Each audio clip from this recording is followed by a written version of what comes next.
Oil just hit the 96th percentile. And oil at this percentile has preceded demand destruction in 4 or 5 cycles. Something is breaking beneath the surface, and the data confirms it. Right now, oil is at $97.6, the 96th percentile for the past year. Historically, oil at this percentile has preceded demand destruction in 4 or 5 cycles. McElroy says oversupply in multifamily will pressure rents in Sunbelt markets.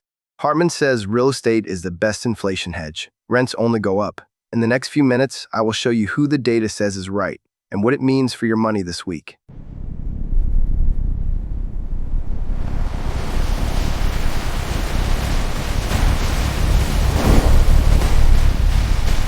The commodity analyst has been right for 110 straight days. Here is the full scoreboard. Score 1 for the commodity analyst.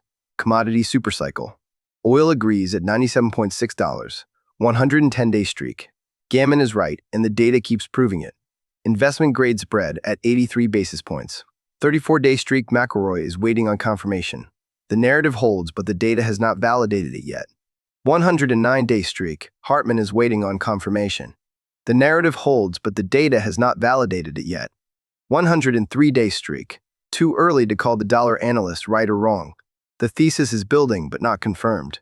19-day streak. The volatility expert is waiting on confirmation. The narrative holds, but the data has not validated it yet.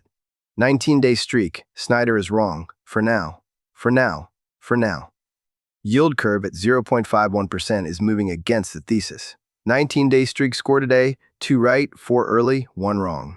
A streak this long means the trend has legs, but long streaks end eventually, and when they do, the reversal is sharp. Today's big question, is real estate still a buy, or is affordability killing the trade?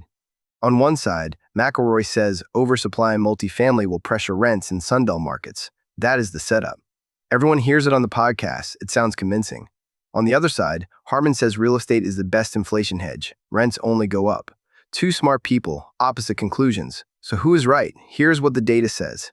30-year mortgage at 6.37%, down 1.4% today. Bottom line, right now the data leans toward McElroy.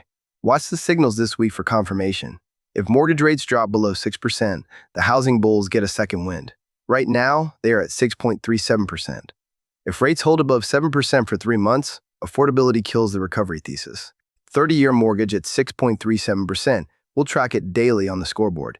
None of the 7 are talking about this next signal, and they should be. High-yield spread just dropped 5.8% to 294 basis points. A move this size demands attention. Historically, high-yield stress at this level signals institutional risk aversion building. None of the 7 are talking about this. Keep it on your radar.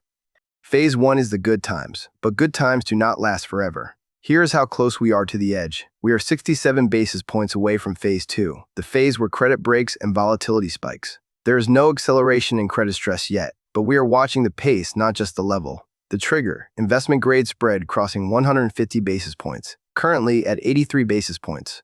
Pace is flat or improving. No urgency right now. Phase 1 means risk on is working.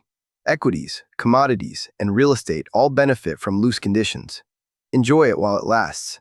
For context, the last time credit stress built like this, credit spreads blew out, and high-yield bonds saw drawdowns of 15%. The credit and rates layer has yield curve, initial jobless claims flashing red.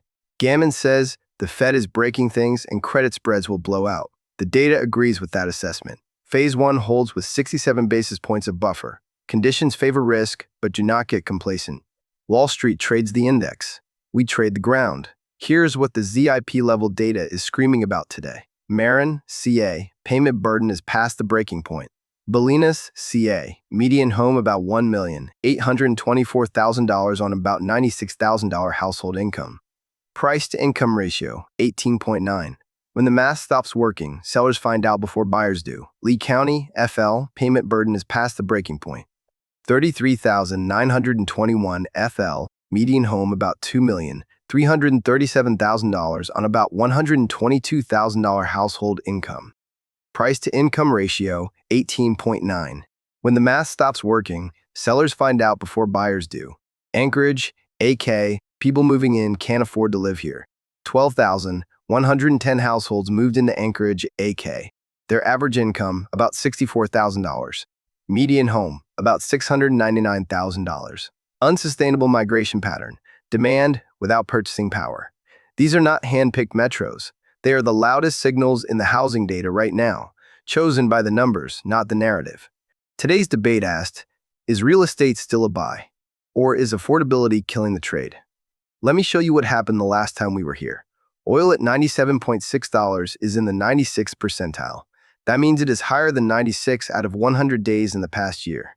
In 2022, oil spiked above 120, then demand destruction pulled it back 40% in months. In 2020, oil went negative for the first time in history as demand collapsed. In 2018, oil dropped 40% in Q4 as growth fears overtook supply concerns. Different environments, different catalysts, but every time the resolution came fast. The pattern is not the level, it is the speed of the move once it starts. Meanwhile, copper at $5.82 is in the 88th percentile. The last time both oil and copper were at these levels simultaneously, the resolution came within weeks. That is why the scoreboard matters. It tells you which speakers saw it coming and which ones missed it. If history rhymes, McElroy is on the right side of this trade. The data is not ambiguous. Here is what the data says to do right now. Do not chase oil here.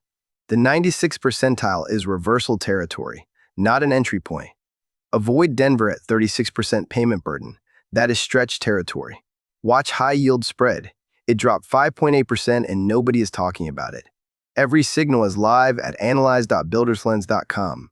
7 speakers, 65 signals, 1 question every morning. Who is right? Subscribe and I will see you tomorrow morning.